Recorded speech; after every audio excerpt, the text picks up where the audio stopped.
Hello and welcome to another video where I review Monster Jam trucks I purchased at the store recently. Today I'm going to be showcasing 6 of the trucks inside Mix 31 that I got at Walmart, plus 2 trucks that were included inside of a double pack that I got at Target. So the reason why all these trucks are going to be shown loose is because when I originally recorded this, I was unboxing all of them, but then the video file somehow had a glitch in the audio, so all these trucks shown have already been unboxed. And so I'm going to be explaining my thoughts with each of the truck. The first truck I want to showcase off is the HyperFuel Calavera. I don't mind the HyperFuel. I think it's an interesting concept to put a darker tone truck. But like with Megalodon last year, I don't really think it worked that well because Megalodon had a slightly darker scheme. And the same thing goes with this thing, and it hugely contrasts between the neon choice of pink. And another thing that I'd like to point out is the window. I don't think it's in the budget to color these windows, but maybe they did it for Gravedigger. I think they did it for Gravedigger. I don't think they did it for anything else, probably because of budget reasons. But yeah, another disappointment in the nitro neons. I think this is an interesting choice, but the color just contrasts it, and that's probably why I don't like this truck. Speaking of Megalodon, we have the Legacy Trucks Megalodon, which is just your average Megalodon you'd see in a tour. It's got blue rims and beadlocks, BKC printing on the tires, black roll cage, and gray chassis. And, it's just your standard Megalodon. Nothing else too important here because it's, Megalodon. It's a fan favorite truck. If you want this, yeah, you can take it. But, it's not the best release in this mix. But I definitely think it's better than this thing. The next truck I want to showcase off in this mix is Alien Invasion. I think it's part of the steel reveal. I don't know how to explain my thoughts with this truck. I think it looks okay. Plus, I think it's also cool that they decided to do, a neon. Reminds me of the Nitro Neon's Alien Invasion that looked like something. But overall, it's just a fine truck. I don't think it's the best Alien Invasion, but it's definitely something that they put out. So, it's whatever. The next one I'm going to show is Pirate's Curse. I forgot what series this is from, but this is Pirate's Curse. It's a pretty cool truck that is shown here. It's got all 4 different rims and tire colorations. It's got different rim and tire combinations in here, and I think it looks actually pretty decent.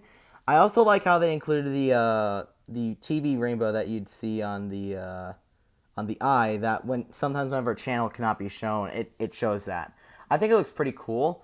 But the rest, I don't know how to feel. It just feels like your standard Pirate's Curse body on this truck, besides the extra details they put onto the eyes right here. Now, the next trucks I want to showcase off came from the double pack. So, the first truck I'm going to showcase off is Gravedigger.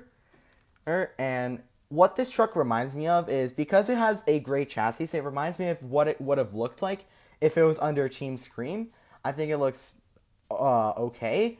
It retains the green beadlocks and it retains the classic body, but it definitely reminds me. But the chassis coloration definitely reminds me of what Gravedigger would have looked like if it ran on a Team Scream truck. If a feld body was placed on a Team Scream truck and it ran as Gravedigger instead of El Toro Loco.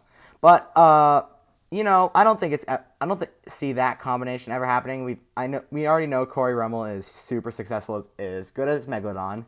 And Team Scream is just, a good team overall, so. But I don't think as good as Triple B Motorsports, so. And then the next truck also is from Team Scream, and that is Avenger, the global variant. And I think it actually looks pretty cool. It looks like it looks like the actual truck when it ran as the global. It's got the sponsors, it's got the global logo. And another nice detail that I think I rarely see Spin Master point out is them writing the words Jim Kohler. Let me try to zoom it in there. The words Jim Kohler is present on the truck. If you can't see it, at least it's there. It's pretty cool seeing the words Jim Kohler, as he's the one that primarily drives Avenger, and you know he has cool truck designs. There's obviously still some trucks that people want to see released in Spin Master diecast form. I think Rat Rod's probably one of them. But I think if people like this design, should probably pick up the doubles pack if they want to get another Gravedigger in the collection. But overall, I don't think it's a bad Avenger release. The next truck I want to showcase off is Zombie from the Boneyard set, and I think it's an interesting choice to use the white roll cage that was used in the Megalodon. I think they're now starting to use white roll cage for the Boneyard trucks for now on. I think the original color looked actually pretty good, but I don't mind the white. I just don't think it looks as good as the bone coloration used for the original roll cage. But nonetheless, I don't think it's a bad release, but it's definitely not my favorite. And then the last truck I want to showcase off in this video is Jurassic Attack. Wait, that's the wrong one. That's much better. So they re-released Jurassic Attack actually, but they re-released the purple one, and that's the reason why I also brought last year's Jurassic Attack as well, for the sake of comparison, because on this side you can see that the eye doesn't look as clear.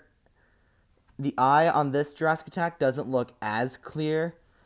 But you can definitely tell that with this year's Jurassic Attack. I think the eye definitely looks much clearer. And I think the truck also looks much darker. In comparison, looks much darker too. So, and I also like to say that the choice of having bluish bead locks reminds me of the Jurassic Attack that is under, I forgot the team, but it's under the Jurassic Attack that currently runs in Monster Jam and other independent tours. I forgot. But I think it's an interesting thing to point out because I think it's probably one of the few representations will get a current Jurassic Attack design if the team that runs it wants to license the current Jurassic Attack design out to Spin Master because it's currently under Monster Machines. And I haven't picked up the Monster Machines Jurassic Attack. I don't really feel like it, but I think this Jurassic Attack is, if you missed out on last year's Jurassic Attack, which is right here, and if you can probably pick up this one. It looks just as good as the original, but definitely diminishes this truck a bit too. And the reason why there's an orange Gravedigger is because I actually like the truck. Anyways, one more thing I would like to show is over on a shelf or the wall. As you can see, is all my limited edition diecasts. And then right here is World Finals 22. I was at World Finals this year, and it was a decent show. It's not the best, but not the worst. But like, there's definitely worse ones out there, and some runs aren't that good. But I definitely like the design. They went with something unique too. And then overall, I just don't think it's a bad release for World Finals.